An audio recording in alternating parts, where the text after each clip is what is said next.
Video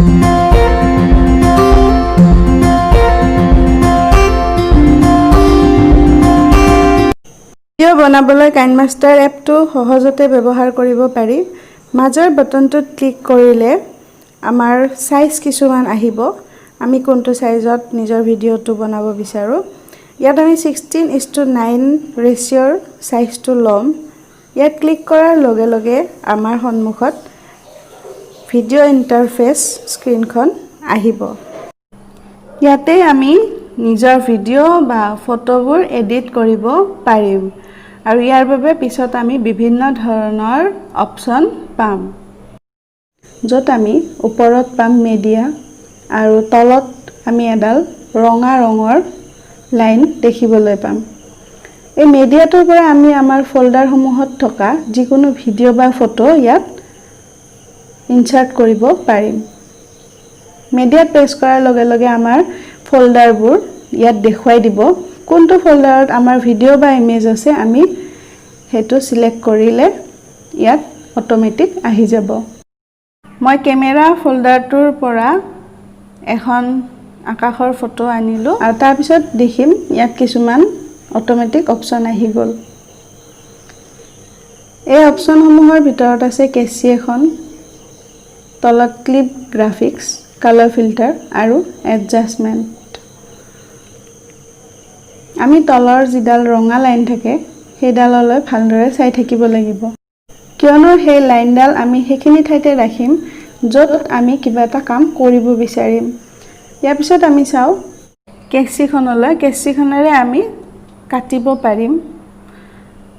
কেচিখন press কৰাৰ লগে লগে আমাৰ ওচৰত এনে ধৰণে অপচন কেইটামান আহিব। ওপৰৰ দুটা ট্ৰিম আৰু তলৰ দুটা হ'ল স্প্লিট। ট্ৰিম অৰ্থাৎ আমি কাটি পেলোৱা, যিখিনি আমাক নালাগে আমি বাওফালৰ পৰা বা সোঁফালৰ পৰা কাটি পেলাব পাৰো। আৰু স্প্লিট এট প্লে হেড এটোত হ'ল আমাৰ এটা ভিডিও বা ফটোৰ মাজত আমি দুটুকুৰা কৰি ল'ব পাৰো। ইয়াত মই প্ৰথমটো দেখুৱাই দিছো। প্ৰথমতে আমি ৰঙা লাইনডাল দি ল'ব লাগিব। তাৰ পিছত আমি লেফট সাইডটো সিলেক্ট কৰিলে লেফট সাইডৰখিনি কাটা যাব আৰু যদি ৰাইট সাইডটো সিলেক্ট কৰো ৰাইট সাইডৰখিনি কাটা যাব।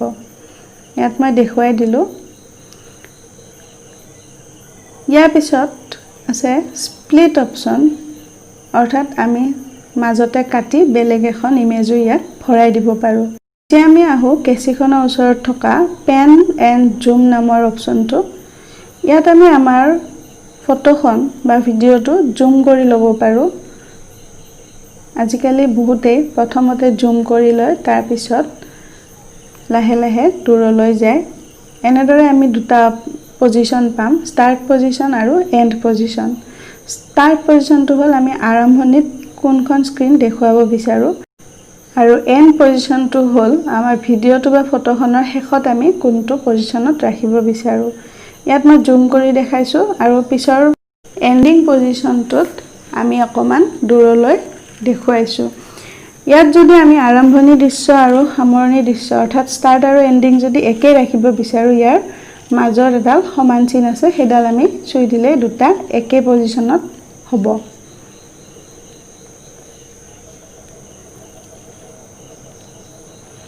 ইয়াৰ পিছত আমাৰ আহিলে ৰোটেশন। আমি আমাৰ ইমেজ বা ভিডিওটো বিভিন্ন ধৰণে ঘূৰাব পাৰিম। প্ৰথমতে আছে মিৰৰিং। মিৰৰিঙত দুটা অপচন আছে আৰু তাৰ তলত আছে ৰোটেট।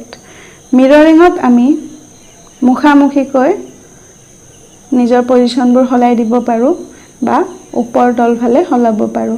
ইয়াৰ পিছত আছে ৰোটেটৰ দুটা অপচন আছে। ৰোটেট আমি নিজৰ ভিডিও বা ফটো ঘূৰাই দিব পাৰো যিকোনো এংগলত আমি এনেদৰে ৰোটেশন কৰিব পাৰো।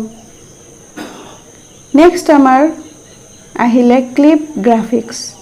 ইয়াত আমি কিছুমান গ্ৰাফিক্স পাম আৰু সেই গ্ৰাফিক্সসমূহ আমি আমাৰ ভিডিও বা ফটোত ব্যৱহাৰ কৰিলে আমাৰ ভিডিওটো অলপ বেছি ধুনীয়া হয়। ইয়াত নান নালাগিলে আমি নান কৰিম আৰু তাৰ তলত আমাৰ অপচনবোৰ আছে। মই ইয়াত এটা এড কৰি দিছো। ইয়াতো মই সেকেন্ডটো দেখুৱাই দিছো। এনেদৰে আমি ক্লিপ গ্ৰাফিক্স কৰিব পাৰোঁ। ইয়াৰ পিছত আমাৰ আহিলে কালাৰ ফিল্টাৰ। কালাৰ ফিল্টাৰত আমি আমাৰ ইমেজসমূহ বা ভিডিঅ'সমূহত কালাৰ এফেক্ট কিছুমান দিব পাৰিম। তাৰপিছত আছে এডজাষ্টমেণ্ট। এডজাষ্টমেণ্টত আমি ব্ৰাইটনেছ, কণ্ট্ৰাষ্ট, চেচুৰেশ্যন আদি এডজাষ্ট কৰি নিজৰ ভিডিঅ' বা ফটোৰ পোহৰ কম বেছি কৰিব পাৰোঁ। এইবাৰ আমি দেখিম এটা ৰেকৰ্ডিং অপশ্যন, আৰু এই ৰেকৰ্ডিং অপশ্যনটোত আমি যিখিনি কথা ক'ব বিচাৰোঁ বা পঢ়ি শুনাব বিচাৰোঁ সেইখিনি আমি ৰেকৰ্ডিং কৰিম। তাত আমি ষ্টাৰ্ট কৰিলেই হ'ল। ষ্টাৰ্ট কৰাৰ লগে লগে ষ্টপ বাটনটো দেখাব। যেতিয়া আমাৰ শেষ হ'ব ৰেকৰ্ডিং কৰা তেতিয়া ষ্টপ প্ৰেছ কৰিম। আমাৰ এটা অপশ্যন থাকিলে লেয়াৰ। লেয়াৰ মানে হ'ল স্তৰ, অৰ্থাৎ আমি আমাৰ ভিডিঅ' বা ফটোৰ ওপৰত আৰু বিভিন্ন ধৰণৰ স্তৰ বা লেয়াৰ বহুৱাব পাৰোঁ।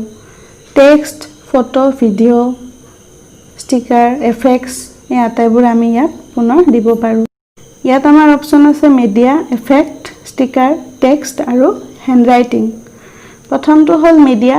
আগৰ দৰেই আমি মিডিয়া ছিলেক্ট কৰিলে আমাৰ মোবাইলৰ ফল্ডাৰসমূহ দেখুৱাব আৰু তাৰ পৰা আমি ইমেজ বা ভিডিঅ' আনিব পাৰিম। তাৰ তলত আছে এফেক্ট। আমি এনেধৰণৰ বেছিক এফেক্ট কিছুমান পাম আৰু এই এফেক্টছবোৰ আমি এপ্লাই কৰিব পাৰিম। ইয়াৰ উপৰি আছে ষ্টিকাৰ্ছ। এনেকুৱা ষ্টিকাৰবোৰ আমি প্ৰয়োজন অনুসাৰে বহুৱাব পাৰিম। নেক্সট আছে টেক্সট। টেক্সটটো ছিলেক্ট কৰাৰ লগে লগে এখন স্ক্ৰীন আহিব আৰু ইয়াত কীবৰ্ডখন দেখুৱাব। ইয়াত আমি নিজৰ প্ৰয়োজন অনুসাৰে লিখিম। মই পখিলা লিখিলোঁ। লিখা হ'লে আমি অ'কে কৰিম। তাৰপিছত আমাৰ লিখা শব্দখিনি ইয়াত এনেদৰে বগাকৈ আহিব। আমি এইটো পিছত ৰং কৰিব পাৰিম। ওচৰতে আৰু কিছুমান অপশ্যনো দেখা পাম। কীবৰ্ড, ফণ্ট, কালাৰ, এনিমেশ্যন কিছুমান আমি ইয়াত ছেটিংছ দেখা পাম। আমি আমাৰ লিখাখিনি চাইজটো সৰু ডাঙৰ কৰিব পাৰোঁ। তলৰ কাৰ্চিংডালেৰে আমি ডাঙৰ সৰু কৰিব পাৰোঁ আৰু ওপৰৰ বেঁকাডালেৰে আমি আখৰখিনি ৰোটেশ্যন কৰিব পাৰিম। ইয়াৰ পিছত আমি চাওঁ ওপৰৰ কীবৰ্ডখনলৈ। কীবৰ্ডখনত চুলে আমি আমাৰ লিখা শব্দখিনি এডিট কৰি চেঞ্জ কৰিব পাৰিম বা শুদ্ধ কৰিব পাৰিম।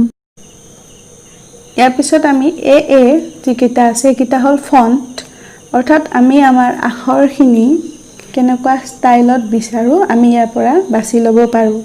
নেক্সট অপশ্যনটো আছিলে ইয়াত কালাৰ। আমি আমাৰ লিখা আখৰখিনি কালাৰ চেঞ্জ কৰি ল'ব পাৰিম।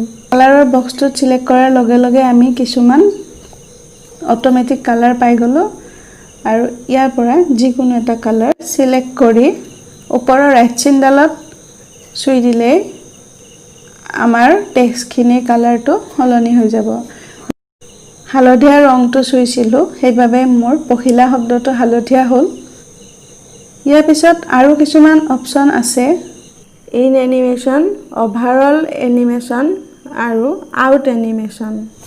ইন এনিমেশ্যনত আমি ষ্টাৰ্টিঙত পখিলাটো কেনেদৰে অহাটো বিচাৰোঁ এইটো আমি এনিমেশ্যন দিব পাৰোঁ।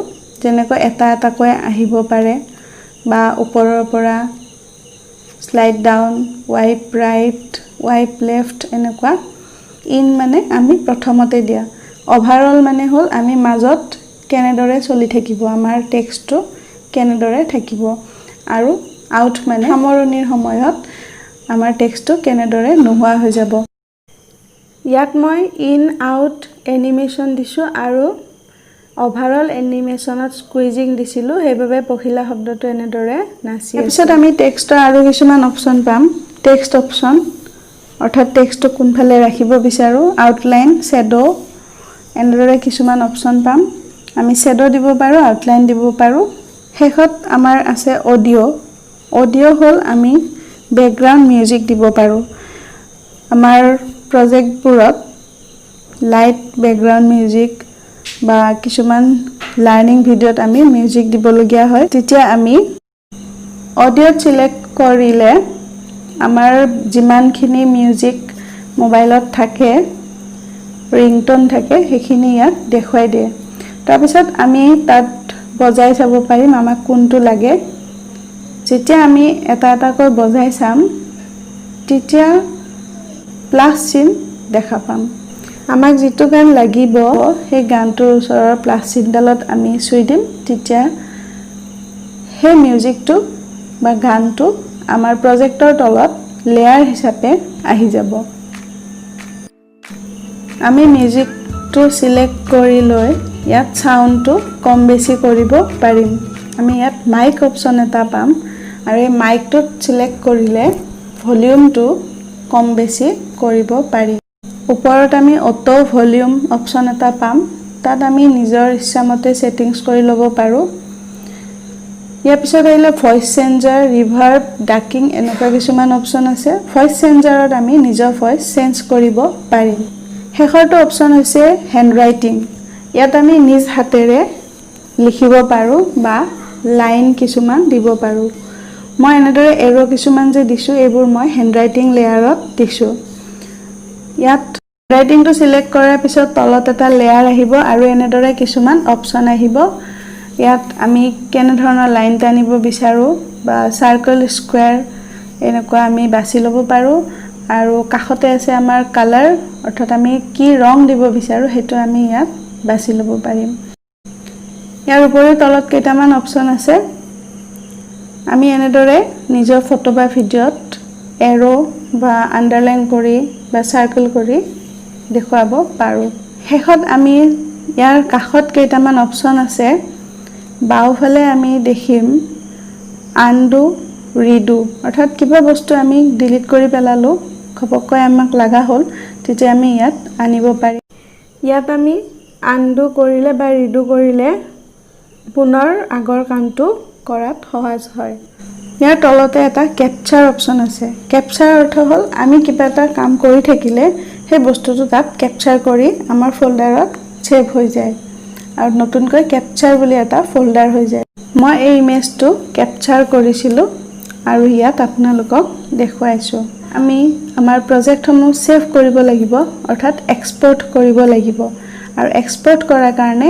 এই অপচনটো ওপৰতে থাকিব এই অপচনটো চুলে আমাৰ এনেকুৱা এখন স্ক্ৰিন আহিব আৰু ইয়াত আমি এক্সপোৰ্ট কৰিব লাগিব আমি কোৱালিটিটো চাই ল'ব লাগিব ওপৰত 1080 বা 720 এক্সপোৰ্ট কৰাৰ লগে লগে এনেকুৱা স্ক্ৰিন এখন আহিব আৰু এটো আমি সম্পূৰ্ণ হ'বলৈ দিম ইয়াৰ পিছত আমি বেক হৈ যাম আৰু নিজৰ এলবাম বা গ্যালাৰীত চাম তাত আমি দেখিম এটা নতুনকৈ এক্সপোৰ্ট ফোল্ডাৰ হৈছে আৰু এই এক্সপোৰ্ট নামৰ ফোল্ডাৰটোৰ পৰা আমি প্ৰজেক্টসমূহ শেয়াৰ কৰিব পাৰিম ভিডিও বনোৱাৰ ক্ষেত্ৰত কাইনমাষ্টাৰ অতিকৈ সহজ এটা এপ আৰু এই কাইনমাষ্টাৰত আমি মিডিয়াৰ জৰিয়তে আমাৰ ফটো ভিডিওসমূহ ইয়াত ইনসাৰ্ট কৰিব পাৰো আৰু তাৰ পিছত বাকিখিনি সেটিংস আমি নিজে নিজে শিকি ল'ব পাৰো